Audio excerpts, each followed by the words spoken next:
Equilibrium. Equilibrium आप सबको याद होना चाहिए। इक्विलिब्रियम मतलब क्या होता है? State of rest. State of rest भैया मतलब वो पोजीशन जहां पे आप कंप्लीटली सेटिस्फाइड है, उससे आपको ज्यादा कुछ नहीं चाहिए, उससे कम कुछ नहीं चाहिए, आप खुश हैं जहाँ पे हैं। So that is equilibrium. मतलब आप कंप्लीटली क्या है, सेटिस्फाइड है वहां पे। ठीक है, इसको स्टडी करने के लिए हमारे पास दो अप्रोच थी। दो कौन कौन सी अप्रोच थी?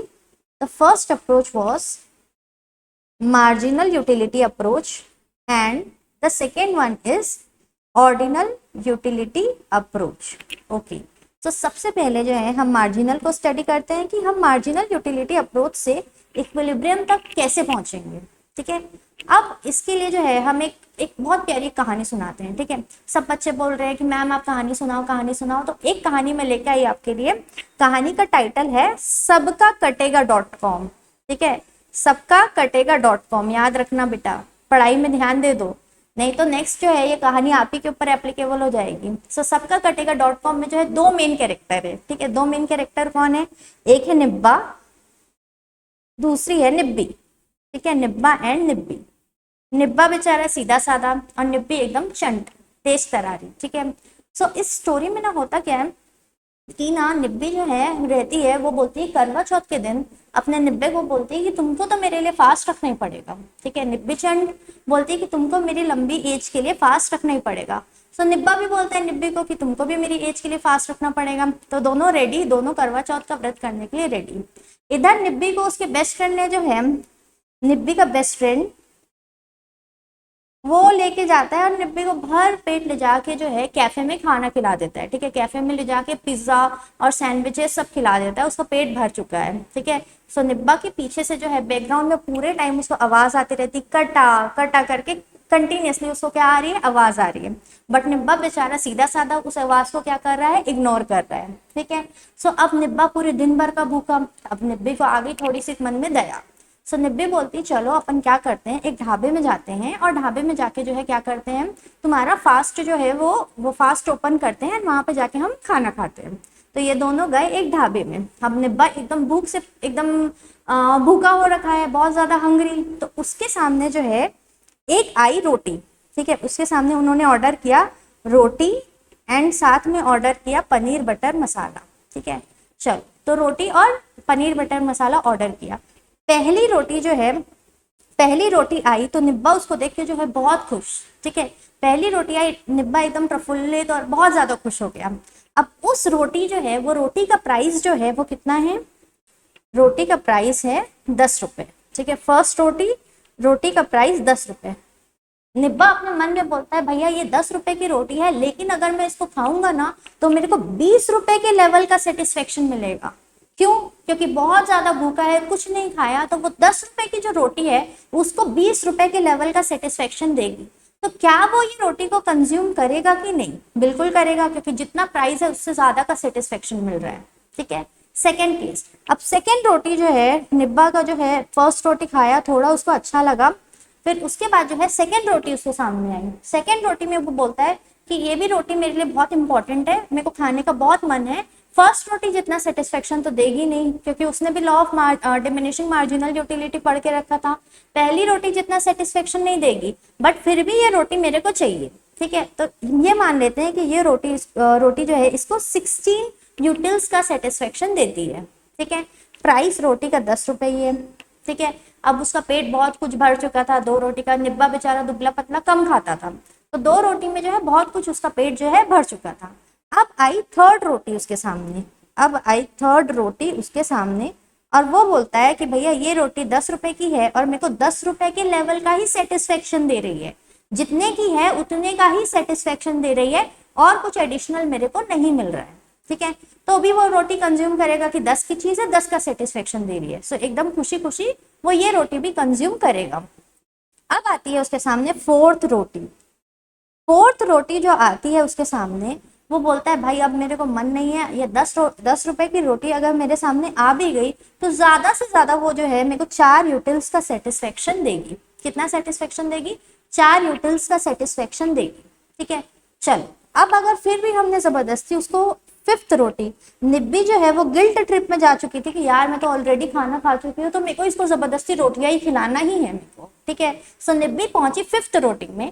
5th रोटी निब्बा बोलता है भाई ये मेरे को कोई सेटिस्फेक्शन नहीं देगी, 0 सेटिस्फेक्शन देगी, ठीक है, मतलब मेरे को ये रोटी चाहिए ही नहीं। तो इसको कितना सेटिस्फेक्शन दे रही है, 0 सेटिस्फेक्शन दे रही है, जबकि प्राइस कितना है, 10 रुपए, ठीक है। फिर आई 6th रोटी उसके सामने। अब जो 6th रोटी है ये इसको माइनस सेटिस्फेक्शन देगी। ये हमने इसकी पहली क्लास में भी डिस्कस किया था कि जो यूटिलिटी है, जितना ज्यादा हम कंजम्पशन करते जाएंगे वैसे वैसे यूटिलिटी कम होते जाती है। एंड एक पॉइंट ऐसा भी आता है कि यूटिलिटी नेगेटिव में भी जा सकती है, ठीक है। यहाँ तक हमने स्टडी किया था। अब हमको ये देखना है कि एक रेशनल कंज्यूमर है वो कहाँ पे रुकेगा, ठीक है। रेशनल कंज्यूमर क्या फर्स्ट रोटी में रुकेगा क्या? नहीं, वो कभी नहीं रुकेगा फर्स्ट रोटी में। क्यों? क्योंकि जितना उसको मिल रहा है उससे मतलब जितना उसको रिटर्न में मिल रहा है उससे कम पैसे वो दे रहा है। 10 रुपए जो है वो दे रहा है लेकिन मिल रहा है 20 का सेटिस्फेक्शन, तो वो फर्स्ट में तो रुकेगा नहीं, सेकंड में भी नहीं रुकेगा क्योंकि यहाँ पे भी सेटिस्फेक्शन ज्यादा है, लेकिन वो थर्ड में रुकेगा। क्यों? क्योंकि जितना पैसा वो दे रहा है उतने का ही उसको क्या मिल रहा है, सेटिस्फेक्शन मिल रहा है। सो यही है उसका इक्विलिब्रियम।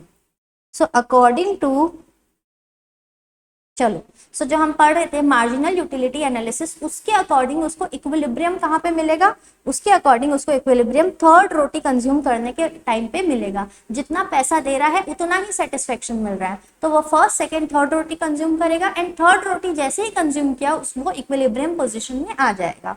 सो यही है इक्विलिब्रियम, ठीक है। सो कार्डिनल यूटिलिटी एनालिसिस के अकॉर्डिंग इक्विलिब्रियम कब आता है, जितनी आपको मार्जिनल यूटिलिटी मिल रही है किसी भी प्रोडक्ट से, अगर वो प्राइस के बराबर है, अगर ये दोनों इक्वल हो गए मतलब आप इक्विलिब्रियम पोजीशन में पहुंच गए, ठीक है। जब आपको उतना ही सेटिस्फेक्शन मिल रहा है जितना आप प्राइस दे रहे हैं तो आप इक्विलिब्रियम में पहुंच जाओगे according to marginal utility analysis. बस इतना ही है और कुछ नहीं है, ठीक है। ये तो हो गई अंडरस्टैंडिंग हमारी, हो गया सबका कटेगा .com वाली जो कहानी है यहीं पे कंप्लीट। भाई इसको 3 रोटी खाने के बाद सेटिस्फेक्शन मिला, 3 रोटी में ही ये कहाँ पे पहुंच जाएगा, इक्विलिब्रियम में पहुंच जाएगा, ठीक है। चलिए यहाँ तक तो क्लियर। अब इसको हम थोड़ा सा जो है कहाँ से देख लेते हैं, नोट्स से देख लेते हैं। नोट्स में क्या लिखा है, तो नोट्स में ये लिखा है, देखो इक्विलिब्रियम जो है स्टेट ऑफ रेस्ट है, ठीक है, हमको पता है, सब पता है ये सब चीजें।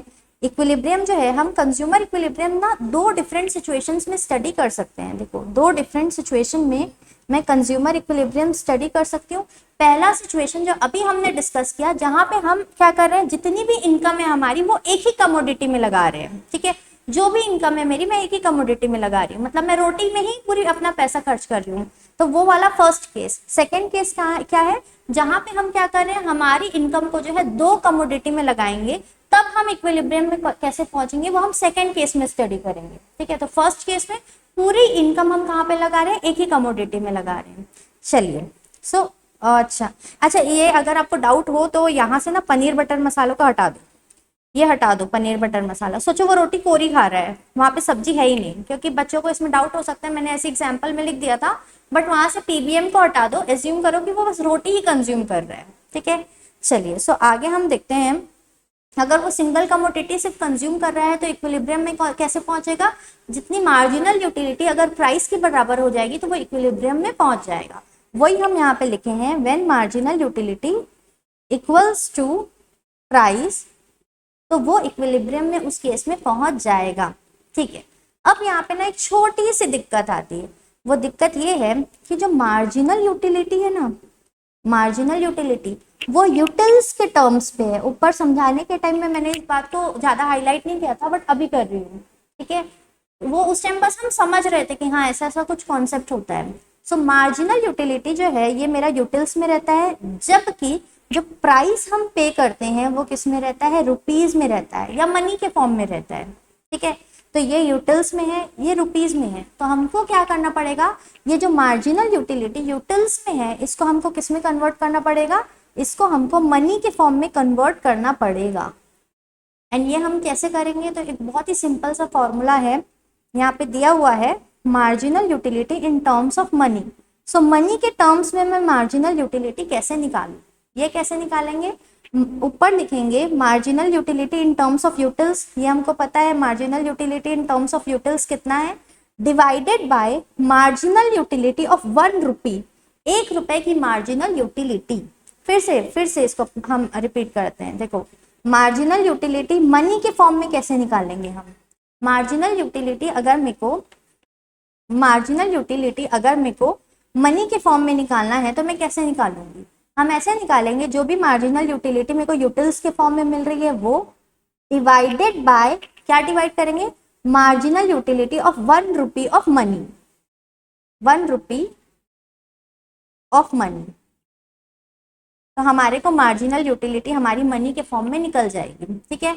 चलिए, ये जो 1 रुपी ऑफ मनी की जो मार्जिनल यूटिलिटी है ना, हम इसको 1 ही एज्यूम करके चलते हैं हमेशा। हम ये एज्यूम करते हैं कि 1 रुपए जो है वो हमको 1 रुपए की ही यूटिलिटी दे रहा है, तो ये हमेशा कितना रहता है? 1। ये हमेशा रहता है 1। सो सिंपल से कुछ नहीं करना है हमको। देखो यहाँ पे जो हम मार्जिनल यूटिलिटी लिखे हैं ना, ये यूटिल्स में है। अगर मेरे को इसको मनी के फॉर्म में कन्वर्ट करना रहे, मैं यहाँ पे करके आपको बताती हूँ। मार्जिनल यूटिलिटी मनी के फॉर्म में, मतलब MUX लिखेंगे इसको हम। मार्जिनल यूटिलिटी इन मनी को हम कैसे लिखते हैं? MUX। अगर मेरे को MUX निकालना है तो मैं क्या करूंगी? 20 divided by 1 equals to 20 divided by 1। क्यों? क्योंकि 20 यूटिल्स में है और 1 जो है 1 रुपए से कितनी मार्जिनल यूटिलिटी मिल रही है, तो 1 रुपए से एज्यूम करते हैं कि 1 की ही मार्जिनल यूटिलिटी मिल रही है। सो 20 डिवाइडेड बाय 1। फिर यहाँ पे क्या करेंगे हम? 16 डिवाइडेड बाय 1 इक्वल्स टू 16। फिर 10 divided by 1 equals to 10 and so on, ठीक है। सो कुछ नहीं करना है, सिंपली डिवाइडेड बाय 1 करना है। एंड 1 किस चीज को रिप्रेजेंट करता है? Marginal utility of 1 rupee of money, वो हमेशा 1 ही रहेगा, ठीक है। Very simple. तो यहाँ तक का जो पोर्शन है ये तो बहुत सिंपल है। यही टेबल जो है हमने वहाँ पे डिस्कस किया था एक्सप्लेनेशन में, ठीक है।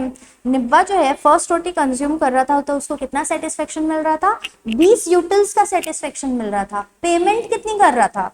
पेमेंट 10 रुपए कर रहा था, ठीक है। अगर ये मार्जिनल यूटिलिटी जो यूटिल्स में है, अगर मैं क्या करूँ, इसको मनी के फॉर्म में निकालूं तो मेरे को क्या करना पड़ेगा? Divided by 1।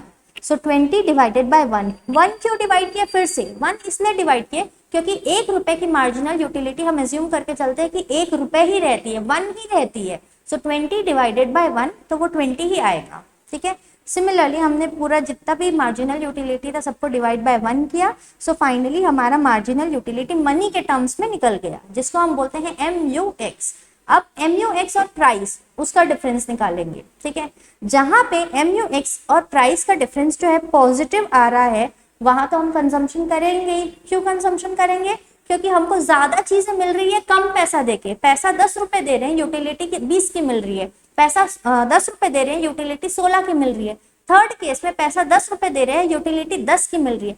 वहां पे हम रुक जाएंगे। क्यों रुक जाएंगे? क्योंकि जितना दे रहे हैं उतने का ही सामान मिल रहा है। सो वहां पे हम रुक जाएंगे एंड वही हमारा क्या रहेगा? इक्विलिब्रियम रहेगा।